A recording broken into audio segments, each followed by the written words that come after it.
ائمہ اہل بیت علیہ السلام کی زندگی جناب ختم مرتبت کی زندگی کی طرح ہمارے لیے اسوہ حسنہ ہے اور نمونہ عمل ہے۔ انہوں نے ایک ایگزامپلری زندگی گزاری ہے، ایک اسوہ یعنی ایک مثالی زندگی گزاری ہے جیسا ایک نمائندہ الہی کو ہونا چاہیے، اور آنے والے مؤمنین کے لیے ایک مثال قائم کی ہے۔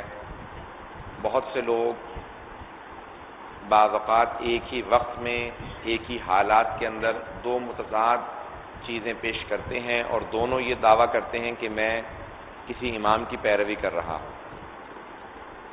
کوئی کہہ دیتا ہے کہ میں اس امام کی پیروی کر رہا ہوں، دوسرا کہتا ہے میں اس امام کی پیروی کر رہا ہوں، جبکہ زندگی میں تضاد نظر آ رہا ہوتا ہے۔ ائمہ کی زندگی میں کوئی تضاد نہیں ہے، کوئی تناقض نہیں ہے، کوئی کنٹرڈکشن نہیں ہے۔ یہ ہمارے سمجھنے میں کنٹرڈکشن ہے۔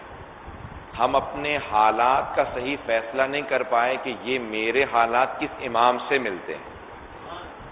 جب ہمیں یہ یقین ہو جائے کہ میرے حالات اس امام کی زندگی سے ملتے ہیں تو وہ امام اپنے حالات میں ایک سیرت چھوڑ گئے ہیں ہمیں تشخیص دینے میں، ڈائگنوز کرنے میں کہ ہمارے حالات کیسے ہیں۔ ہماری ذمہ داریاں خود بخود واضح ہو جاتی ہیں اگر ہمیں حالات سمجھ میں آ جائیں۔ لقد کان لکم فی رسول اللہ اسوۃ حسنہ، بے شک کہ رسول خدا کی زندگی میں اہل ایمان کے لیے اسوہ حسنہ ہے، اور پیغمبر کے بعد ان کی آل کی سیرت، ان کی زندگی ہمارے لیے اسوہ ہے۔ تو ہمیں دیکھنا یہ ہے کہ ہماری زندگی کس امام کے حالات سے ملتی ہے، میں کون سے امام کا دور گزار رہا ہوں۔ ائمہ علیہ السلام نے کیسا دور گزارا ہے، بڑے بڑے سخت حالات میں۔ کبھی بھی کوئی یہ نہ کہے کہ آج کے دور سے بدتر تو کوئی دور نہیں ہو سکتا۔ ہم نے ہر دور کے لوگوں سے یہی سنا ہے، وہ کہتے ہیں کہ ہمارا دور سب سے بدتر دور ہے۔ سب سے جو سخت دور گزرا ہے وہ ائمہ کا دور گزرا ہے، کیونکہ حکمران ائمہ کے مستقیماً دشمن تھے، ان پہ ظلم کرتے تھے۔ اس کے باوجود بھی انہوں نے بہترین مثالیں قائم کی ہیں ہمارے لیے۔ اللہ سبحانہ و تعالیٰ نے ایک نبی بھیجے جن کا نام موسیٰ تھا، اور ان نبی کی سب سے جو مشہور چیز تھی وہ ان کی ہیبت تھی، ان کا جلال تھا، اور ان کے غیظ و غضب کو اللہ نے قرآن میں پیش کیا۔ ہیبت موسیٰ مشہور ہے۔ مجمع کی توجہ ہے میرے ساتھ انشاءاللہ۔ تو جناب نبی موسیٰ علیہ السلام کا غیظ و غضب مشہور تھا کہ اللہ کے بھیجے ہوئے نمائندہ ہیں، نام موسیٰ ہے، اور اللہ نے کہا ان کی ہیبت مشہور ہے، یہاں تک کہ الواح جن پہ اللہ نے توریت کی 10 علامات بھیجی تھی، 10 کمانڈمنٹس سے کہا جاتا ہے، جب دیکھا نا کہ امت گمراہ ہو گئی ہے، دوبارہ مشرک ہو گئی ہے، تو انہوں نے وہ پھینک دیں۔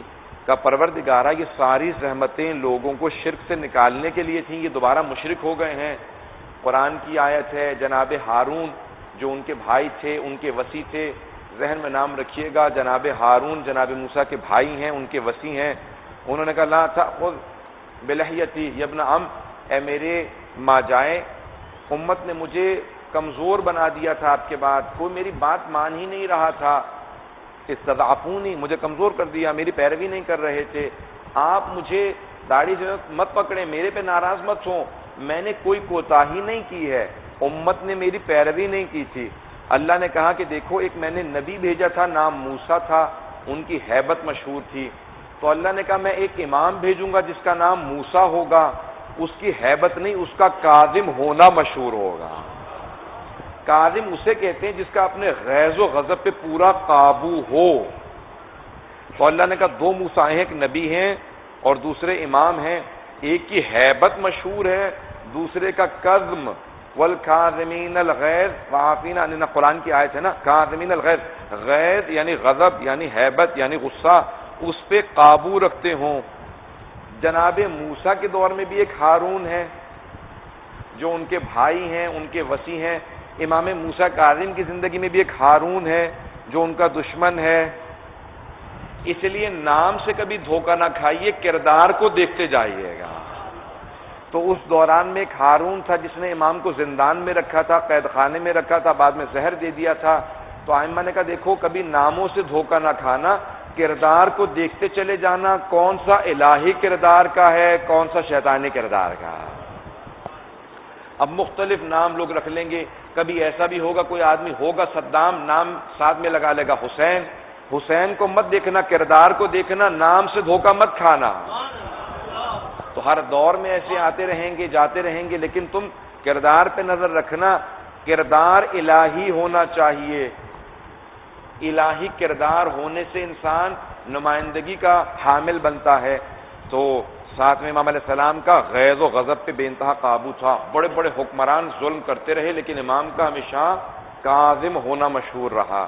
بہت سے لوگوں نے بڑے بڑے ظلم کیے ہیں، یہاں تک کہ بہرحال میں انشاءاللہ تعالیٰ آج تفصیل سے پیش کروں گا، لیکن اوضاع بہت سے لوگ کہتے ہیں کہ اس زمانے کے حالات کیا تھے، ائمہ کی سادہ زیستی۔ میں یہاں پہ صرف ایک مثال دے کے آگے بڑھنا چاہوں گا۔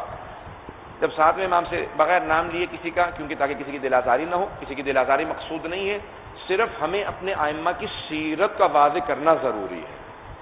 تو امام کے زمانے میں ایک صوفی تھا بہت بڑا، اور وہ آیا اور آ کے کہنے لگا، کہا کہ آپ اپنے جد کی سیرت پہ عمل نہیں کرتے، آپ علی بن ابی طالب کی سنت پہ عمل نہیں کرتے، آپ نے اچھا لباس پہن رکھا ہے جبکہ میں نے صوف کا لباس پہن رکھا ہے۔ میں صوفی ہوں، میں نے پھٹا پرانا لباس پہنا ہوا ہے، جگہ جگہ پیوند ہیں اور لباس بھی بہت سادہ، بہت ہی کوڑیوں کے بھاؤ ملا ہے، تو میں نے یہ لباس پہن رکھا ہے۔ تو چھٹے امام کو جلال آیا، آپ نے اس کے لباس کو پکڑ کے پھاڑ کے اتار دیا، کہا کہ تم منافق ہے، تو نے اوپر کھردرا لباس پہن رکھا ہے، نیچے ملائم لباس پہن رکھا ہے۔ پھر امام نے اپنی ابا قبا کو کھولا، کہا دیکھ وہ میرے جد علی بن ابی طالب کا لباس جس پہ پیوند لگے تھے وہ میں نے نیچے پہن رکھا ہے۔ کہا مجھے مت بتا کہ میں عمل نہیں کرتا ہوں، میرے جد علی کے دور میں اکثر لوگ غریب تھے تو میرے جد لوگوں کے ساتھ چلتے تھے تاکہ کوئی یہ نہ کہے کہ دیکھو امام آگے آگے بڑھ رہے ہیں۔